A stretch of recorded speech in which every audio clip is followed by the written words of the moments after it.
اصلاح معاشرہ کانفرنس سنتی دعوت اسلامی مالیگاؤں مہاراشٹر کے پرمکھ اصلاح معاشرہ کانفرنس میں شامل ہونے برہانپور پہنچے۔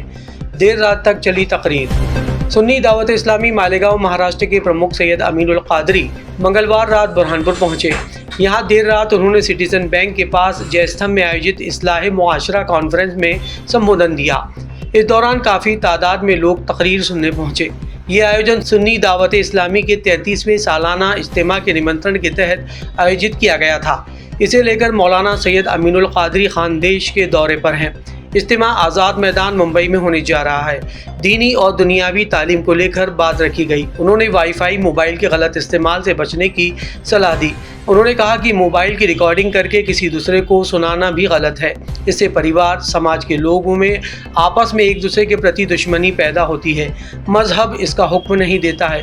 اگر کوئی ویکتی موبائل پر بات کر رہا ہے تو اس کی بات گپ چپ طریقے سے سنیں، اس کی ریکارڈنگ نہ کریں۔ ریکارڈنگ کے کارن کئی پریوار ٹوٹ جاتے ہیں۔ واٹس ایپ میسج بھی آج کے دور میں ایک خط ہے، اس میں بھی تاک جھانک کرنا غلط ہے۔ اس کے علاوہ مولانا نے سماج کے لوگوں سے اپیل کی کہ اپنے بچوں کو شکشا سے جوڑیں۔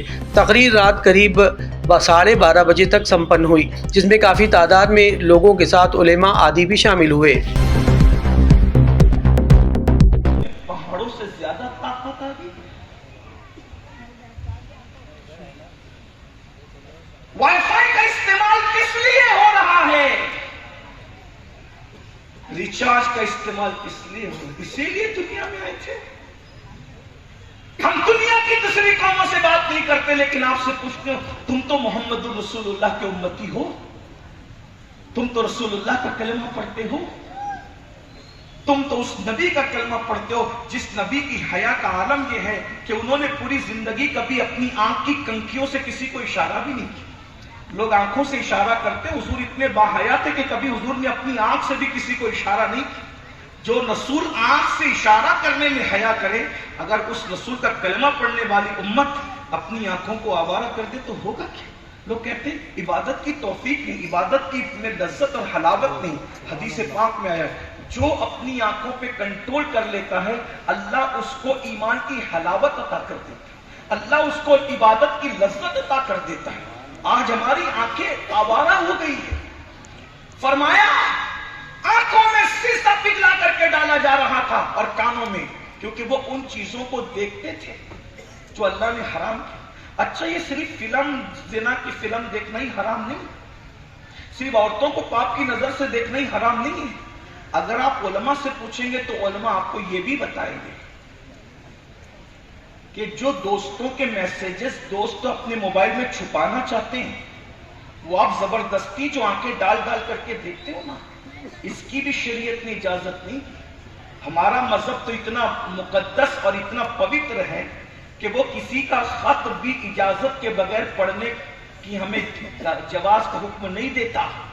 اور یہ واٹس ایپ کے میسیجز اور موبائل کے میسیجز آج خط کی ایک شکل ہے، اس لیے ہمیں اس کو کسی کو تانک جھانک نہیں کرنا چاہیے۔ یہ بھی حدیث پاک میں آیا ہے کہ کوئی بات آپ سے چھپانا چاہتا ہو، آپ اس بات کی طرف کان لگاتے ہو، تو جو آپ کسی کی بات کی طرف یعنی کان لگاتے ہو، یعنی دو بندے سرگوشی کر رہے ہیں، دو بندے سرگوشی کر رہے ہیں، اس میں وہ چاہتے ہیں کہ آپ نہ سنیں اور آپ زبردستی سن رہے ہو۔ اللہ کے رسول فرماتے ہیں یہ بھی وہ عذاب ہے کہ آپ کے کان میں سیسہ پگھلا کر کے ڈالا جائے گا جہنم کی آگ۔ کیوں سنتے ہو لوگوں کی باتیں؟ جب لوگ اپنی باتوں کو چھپانا چاہ رہے تو سنتے کیوں ہو؟ اور اگر آپ علماء کی طرف گہرائی میں جائیں گے تو یہ موبائل کی گفتگو بھی ایک سرگوشی ہے۔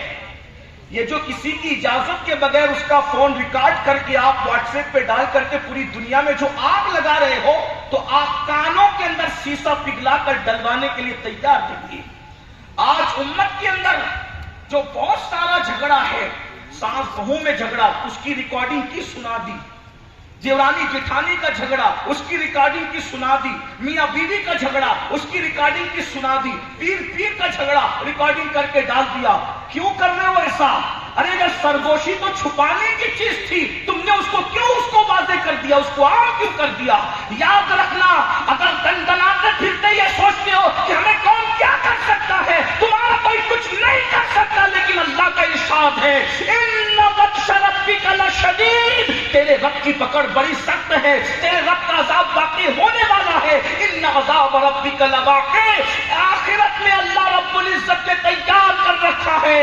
ان الابرار لفی نعیم وان الفجار لفی جحیم، اچھے کام کرو گے تو جنت ہے، اللہ کی نافرمانی کرو گے تو پھر جہنم ہے، اور وہ بھی جہنم کا دردناک عذاب۔ بتاؤ آج دوستوں کی ریکارڈنگ سنا سنا کر ایک دوسرے کے درمیان نفرت نہیں پیدا کرنی۔ آپ کا مذہب تو یہ کہتا ہے وہ سچ جو دوستوں میں نفرت پیدا کرتے ہیں اس سے تو اچھا تھا کہ خلاف واقعہ بات کر کے آپ لوگوں کے درمیان اتحاد پیدا کرتے۔ آپ تو جوڑنے والی قوم تھی، آپ کب سے نفرت پیدا کرنے لگے؟ دوستوں میں نفرت، میاں بیوی میں نفرت، باپ بیٹوں میں نفرت، اور اس میں موبائل ریکارڈنگز کا بہت عمل دخل۔